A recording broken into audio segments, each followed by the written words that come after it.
அழகுல, அறிவுல, அன்புல, பண்புல, படிப்புல, பணிவுல, துணிவுல எல்லார்கிட்டையும் சகஜமா பேசக்கூடிய தன்மை உடையவங்க சிம்ம ராசி பெண்கள். ஆனா டீனேஜ் பெண்கள் தான் கொஞ்சம் கவனமாவே இருக்கணும். இந்த தன்மைகள்லாம் இருக்கக்கூடிய நீங்க சகஜமா பேசுறனால உங்க மேல தப்பான எண்ணங்கள் வரதுக்கு வாய்ப்பு இருக்கு. இப்ப இருக்கிற ட்ரெண்ட்ல முகநூல், ஃபேஸ்புக்கு, இன்ஸ்டாகிராம்ல நீங்க நண்பர்கள் நிறைய ஷேர் பண்ண போய் அவங்கனாலேயே உங்களுக்கு பிரச்சனை வர்றதுக்கும் வாய்ப்பு இருக்கு. படிப்புல கான்சன்ட்ரேஷன் பண்ணுங்க, படிப்புல கவனம் செலுத்துங்க.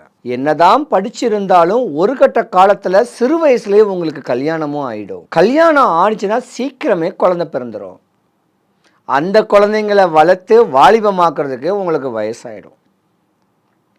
ஆனால் சிம்மராசி பெண்கள் தனக்கு பிறந்த குழந்தைங்க மேலே அளவு கடந்த ஒரு அன்பையும் பண்பையும் அரவணைப்பையும் கொடுப்பீங்க.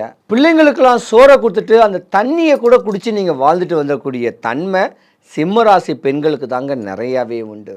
ஆனால் சிம்மராசி பெண்களை கெட்ட மற்ற ராசிக்காரங்க கொடுத்து வச்சுருந்துருக்கணும். சிறு வயசுல சிம்மராசிக்கார பெண்கள் கஷ்டப்படுவாங்கன்னு கேட்கறது விதி. கல்லு மண்ணு சுமந்தாவது தான் கணவனையும் தான் பிள்ளையும் படிக்க வைக்கணும்னு கேட்கறதும் விதி.